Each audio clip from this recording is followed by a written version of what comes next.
Sheriff Clarke, great to have you, sir. Thanks a lot. Pleasure to be on with you again.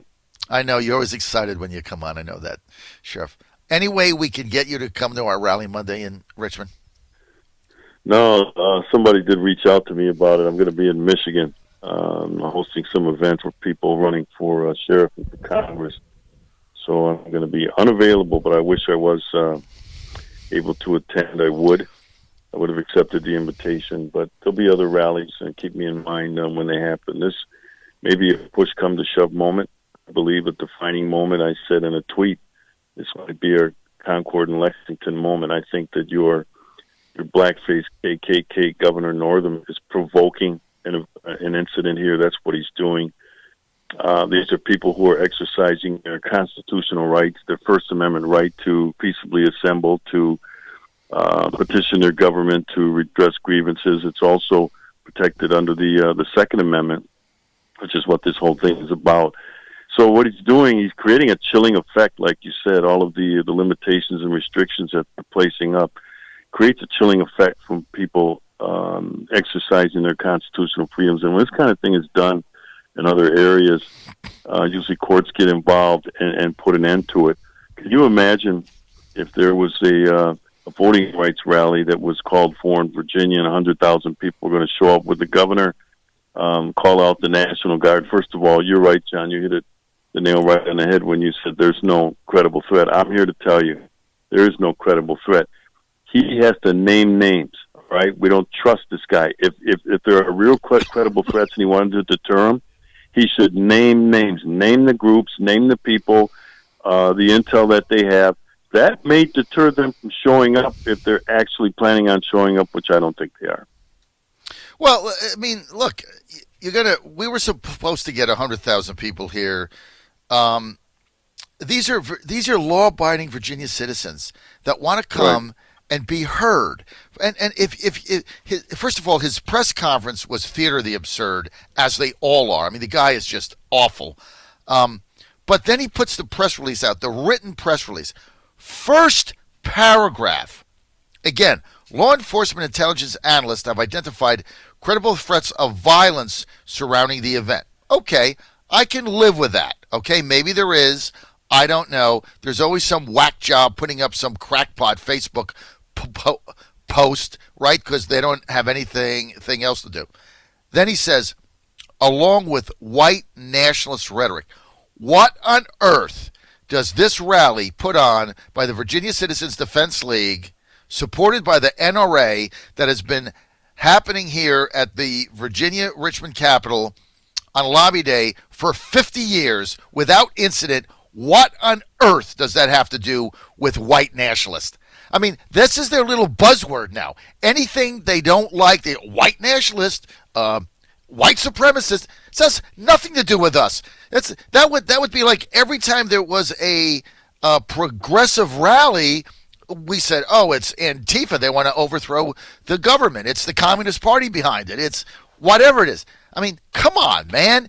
The fact that he put this in the press release shows you this is for political narrative purposes only, in my judgment. Oh, without a doubt. Without a doubt. And that's why I said that it's an act of provocation. He's trying to provoke, and then he's trying to prime the general public, not just in Virginia, but nationally. And I wish this event was held on Saturday. I wouldn't be able to go, but what I would do is I would encourage people from all over the country to attend. Put it on a weekend, give them a chance to drive or fly out, and really up the ante here. That's what I would do. But maybe there's a hint for these organizers on their next event. Get the nation involved in this thing. Like you said, these are law-abiding citizens. There's crackpots everywhere. So, you don't call it the National Guard because there might be one crackpot. And you know that they would love to see somebody show up with a Confederate flag because, there's always some goofs out there and someone will do that. There's always people looking to push the envelope. However, showing up with a Confederate flag is not an act of violence, is not a threat of violence. So this whole thing, as you indicated, this press release was carefully prepared, carefully worded to create a chilling effect on people who want to exercise their constitutional freedoms. It's really incredible what he's done. And then So they banned guns for the square, right? So they banned guns. Okay, we have been telling people, don't bring your gun. You don't want to be walking around with it with guns hanging off your back, and AR-15 slung over your shoulder. You don't want to do that. That's not the purpose of this rally. The purpose of this rally is to show the only thing they care about, which is, if you continue to do this, we will organize, register voters, and vote you out. That's it. That's the purpose of it. There's no other purpose than that. It's about political organization and getting your word heard. So my thing has been, don't bring a gun, bring a friend, right? Much more effective. But here's the thing. So they shut down the square, shut down all the blocks, and then they said there's going to be one point of entry. So let me get this straight. You have 100,000 people coming at between 6 and 8 a.m. or coming Sunday night, and you got one point of entry? Why do you have one point of entry? You have one point of entry so you can't get the people in there. So there's only a smattering. So when it comes on the evening news, there's a smattering of people in the square. But what are the pictures? People walking around the streets of Richmond, shutting the city down. Are you going to tell me that this whole thing is now planned out in order to change the narrative and squash people's ability to speak their mind? Think about this. Am I right? You're 100% correct. And let's turn this around. Can you imagine if in a black area of Richmond, they only had one place to vote, one polling place that all blacks had to go to in that area to vote, and it would create long lines. That would create a chilling effect. That would deter people. Like you said, they don't want to stand in line all day to exercise their constitutional freedoms. Well, they're doing the same damn thing here, and it really pisses me off. Pardon my language this early in the morning. But I'm tired of this, and that's why I said, maybe this is our Lexington and Concord moment. We have to push through this stuff. So I'm not inciting people to violence here, but I'll tell you what, this is a public square, all right? The hell with them barricades, push through. I was in Washington, D.C. after the inauguration, and I saw this March on Washington, this women's march that did the same damn thing. There was a route for their walk. They were having a walk, and there was a route that was mapped out with barricades that they were to stay on. They pushed the barricades over and took over the entire downtown area, shutting down streets, traffic. It was a mess. I was in the middle of it. I saw it. So, what were the police going to do? First of all, the police were outnumbered, but secondly, what were they going to do? Arrest people? Mass arrests, 100,000 arrests? And so if the government wants to continue to do this, we're going to have to, use some tactics that a lot of people aren't used to. And I'm not talking violence, but I'll tell you what, barricades my ass.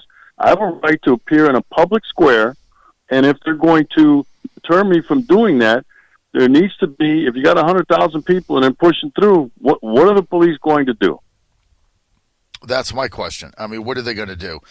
Nothing. There's nothing they can do. Well, but the thing is, this was VCDL, the Virginia Citizens Defense League, and all of those like me that believe in the right of assemblage and free speech and the right to do a rally. And remember, this is lobby day in Virginia. This is an age tradition where people come, they talk to everybody's offices open. You got now a bunch of legislators saying, well, I'm not going to be there. What do you mean not going to be there?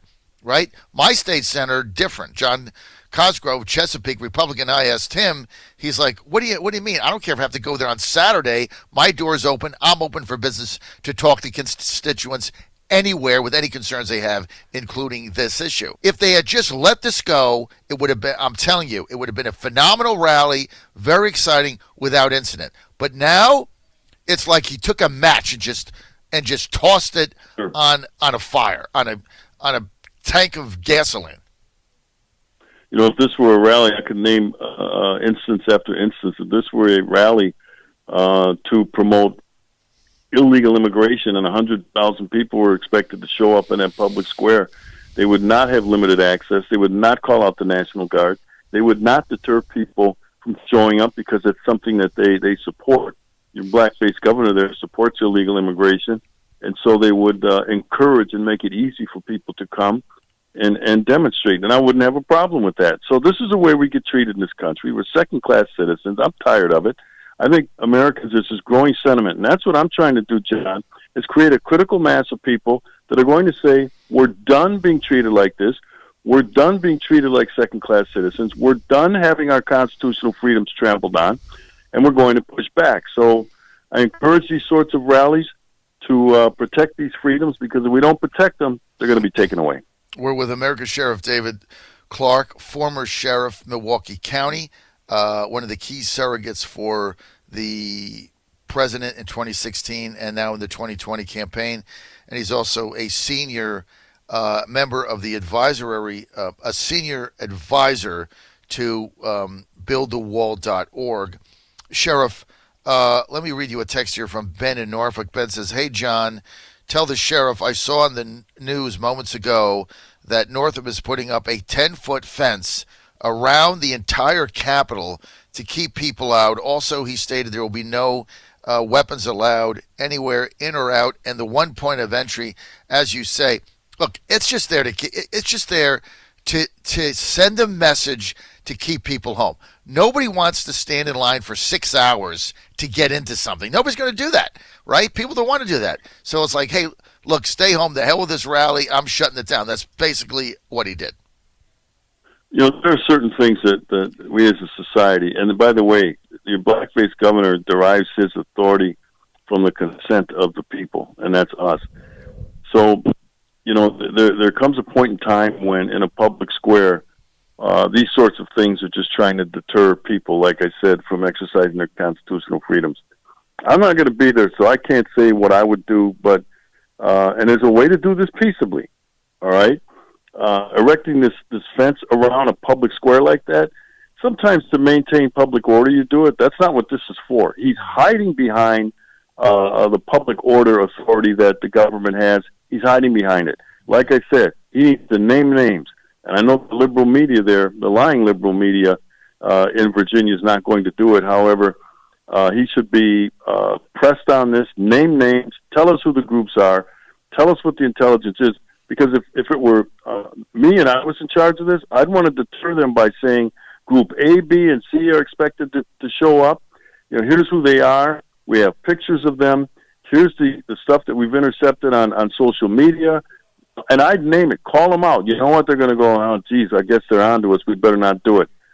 That's what I would do, is call this governor out and tell him, name names.